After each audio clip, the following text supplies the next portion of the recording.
ஜெபத்தை கேட்டு ஜீவனை கொடுக்கிற இயேசுவின் இனிதான நாமத்தினால் உங்களை வாழ்த்துகிறேன். நம்முடைய ஆண்டவர் ஜெபத்திற்கு பதில் கொடுக்கிறவர், மரண கட்டுகளை கூட உடைத்தெறிகிறவர். இதனால் நம்முடைய ஆவிக்குரிய சிந்தனைக்காக யாக்கோபு எழுதின நிருபம் 5ஆம் அதிகாரம் 13ஆம் வசனத்தின் ஒரு பகுதியை நான் வாசிக்கிறேன். உங்களில் ஒருவன் துன்பப்பட்டால் ஜெபம் பண்ண கடவன்.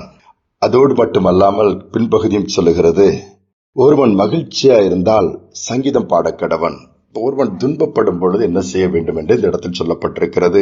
மகிழ்ச்சியா இருக்கும் பொழுது என்ன செய்ய வேண்டும் என்று சொல்லப்பட்டிருக்கிறது. இன்னைக்கு எப்பொழுது பார்த்தாலும் எங்கு பார்த்தாலும் துன்பப்படுகிறோம், கஷ்டப்படுகிறோம், எங்கள் வாழ்க்கை இப்படி ஆகிவிட்டது, ஒரே போராட்டம் என்று சொல்லி புலம்பிக் கொண்டே இருக்கிற அந்த நாட்களிலே நாம் செய்ய வேண்டியதுதான் என்ன? ஜெபிக்க வேண்டும் என்று ஆண்டவர் சொல்லுகிறார். ஜெபித்தால் மாறிவிடுமா?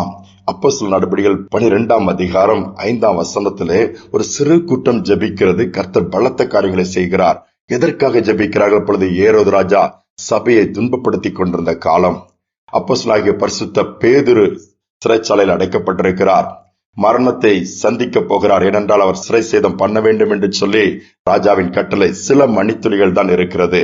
அடுத்த நாள் காலை பேதுருடைய தலை வெட்டப்பட போகிறது.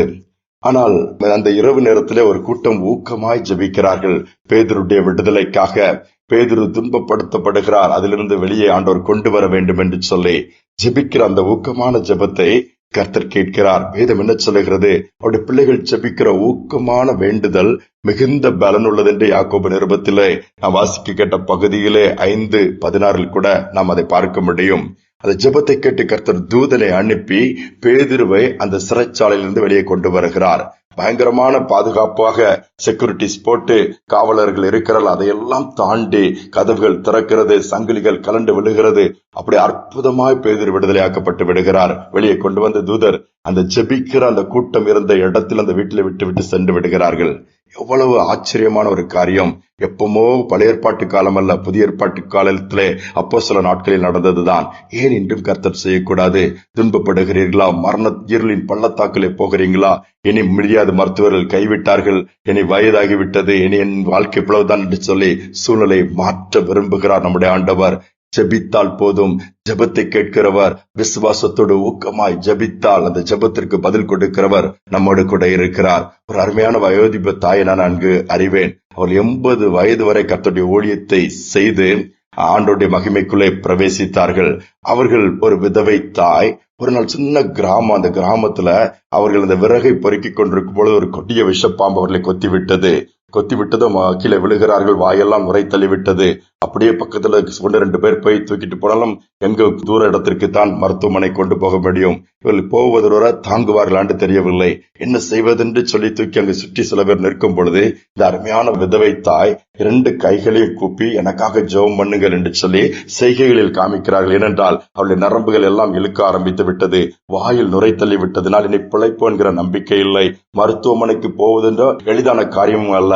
அதனால் என்ன பண்ணுகிறார்? அந்த இடத்திலே ஒரு சிறு கூட்டம் ஜெபிக்கிறார்கள். ஆண்டவரே, இந்த தாயை நினைவு கூறுங்கள் என்று சொல்லி உடனே ஆண்டவருடைய வல்லமை இறங்கி அந்த விஷத்தை முறித்து நல்ல ஜீவனை திரும்ப பெற்றுக் கொள்ளுகிறார்கள். அந்த மரண கட்டுகள் உடைகிறது. இந்த பாம்பின் விஷம் முறிந்து நல்ல நார்மலாகி விட்டார்களாம்.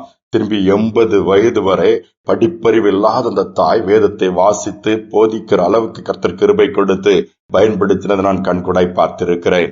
எவ்வளவு பெரிய ஒரு மேன்மையான ஒரு காரியம்!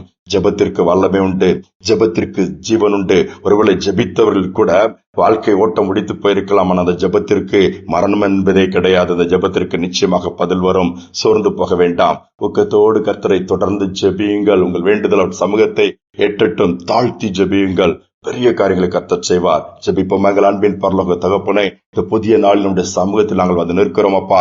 எந்தெந்த காரியங்களிலே துன்பப்படுகிறோம் அந்த காரியங்களிலே ஜெபிக்க முடியாது சொல்லுகிறேன். இந்த நாட்களில் துன்பத்தோடு, வேதனையோடு, கஷ்டத்தோடு, கண்ணீரோடு, பலவீனத்தோடு போராடுகிற பிள்ளைகள் இந்த செய்தியை கேட்டு இந்த நேரத்தில் உம்மை நோக்கி பார்ப்பார்கள் என்று சொன்னால் நம்முடைய வல்லமை இறங்கட்டும். மரண கட்டுகள் உடையட்டும். மரண கண்ணிகள் தெரிக்கட்டும் அப்பா. பலவீனத்தின் கிரியைகள் இயேசுவின் நாமத்தினால் அழிக்கப்படுவதாக. இனி அந்த பலவீனங்கள் அந்த சரீரங்களை தொடக்கூடாது ஆண்டவரே. புதிய வல்லமை அந்த சரீரங்களுக்குள்ள நரம்புகளிலும், எலும்புகளிலும், தசைகளிலும், இரத்த அணுக்களிலும் இறங்கும்படியா நான் ஜெபிக்கிறேன். உம்மால் முடியும் அப்பா. எங்கள் ஜெபத்திற்கு பதில் கொடுக்கிற தேவன், எங்களுக்காக கல்வாரி சிலுவையிலே ரத்தத்தையே சிந்தி ஜீவனை கொடுத்த தேவன், எங்கள் விண்ணப்பத்திற்கு பதில் கொடுக்க மாட்டீரோ? நிச்சயமாக கொடுப்பீர். யாராக இருந்தாலும், எப்படிப்பட்ட நபராக இருந்தாலும், எந்த சூழ்நிலையில் இருந்தாலும், இன்று இப்பொழுது ஏறெடுக்கிற ஒவ்வொரு விண்ணப்பங்களும் சமூகத்தில் சேரட்டும், அதற்கு பதில் வரட்டும், சூழ்நிலைகள் மாறட்டும், ஜீவன் உண்டாகட்டும், மரித்த பகுதிகள் எல்லாம் உயிர்ப்பிக்கப்படட்டும், வறண்டு போன தாய்த்து போன பகுதிகள் எல்லாம் மீண்டுமாய் துளிர்விட்டு செழிப்பாக மாறட்டும். தாழ்த்தி ஒப்புக் கொடுக்கிற இந்த நாள் முழுவதும் கரம் இருக்கட்டும், நடத்தல் இருக்கட்டும்.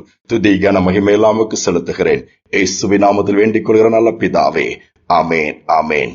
ஊக்கத்தோடு ஜெபிப்போம். துன்பப்படுகிற வேலைகளை சோர்ந்து உட்கார வேண்டாம். ஜெபிக்கும் பொழுது கர்த்தர் ஜெயத்தை கொடுப்பார். மரண கட்டுகள் விலகும், ஜீவன் உண்டாகும். சிந்தனையோடு இந்த நாளை தொடருவோம். மீண்டுமாய் நாளை தினம் சந்திப்போம்.